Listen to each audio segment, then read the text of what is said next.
Hello everyone. Full జలుబు చేసేసి అసలు ఫుడ్ ఏమి తినాలనిపినప్పుడు ఇలాంటి కూర చేసుకొని తిన్నామంటే నిజంగా టేస్ట్ అనేది చాలా బాగుంటుంది. నా సిచ్యువేషన్ కూడా సేమ్ ఉంది. ఫుల్ జలుబు చేసేసింది. అందుకని ఈ కర్రీ చేసుకొని తింటున్నాను. ఎలా చేయాలనేది సింపుల్ ప్రాసెస్లో చూపించేస్తాను.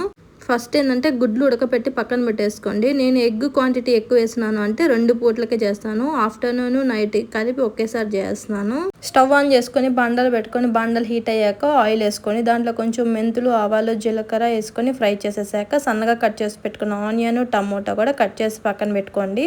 ఇవన్నీ ఫ్రై అయ్యాక ఆనియన్, టమోటా కూడా వేసి ఫ్రై చేసేసేయండి. అలాగే వంకాయలు కూడా సన్నగా పొడవుగా కట్ చేసేసుకొని దాంట్లో వేసేసుకొని ఫ్రై చేయాలి. దీంట్లోనే మునక్కాయలు కూడా వేసేసుకున్నామంటే ఈ ఆయిల్లోనే బాగా ఫ్రై అయిపోతాయి.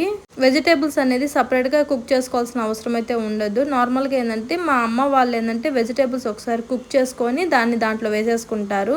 నేనేంటంటే ఆయిల్లోనే ఆవిరికి ఉడికిచ్చేసి తర్వాత ఏంటంటే ఉప్పు, కారం, పసుపు, ధనియాల పొడి అన్నీ కలిపి బాగా ఫ్రై చేస్తాను. ఆయిల్లో ఇలా ఫ్రై చేసుకున్నామంటే పచ్చివాసన లేకుండా ఉంటుంది. కారం ఏంటంటే కొంచెం ఆయిల్లో ఫ్రై అయిందంటే కొంచెం కారం కూడా తక్కువగా ఉంటుంది. దీంట్లో నానబెట్టుకున్న చింతపండు నీళ్ళు కూడా వేసేసి కొంచెం సేపు ఉడకనివ్వాలి.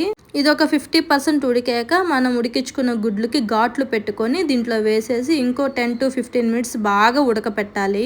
ఇలా పులుసులో ఉడికిన గుడ్లు టేస్ట్ చాలా బాగుంటుంది. దీంట్లో కొంచెం పులుసు పొడి, మెంతులు, జీలకర్ర కొంచెం ఫ్రై చేసేసుకొని దాన్ని పౌడర్ చేసుకొని దీంట్లో వేసేసుకోవాలి.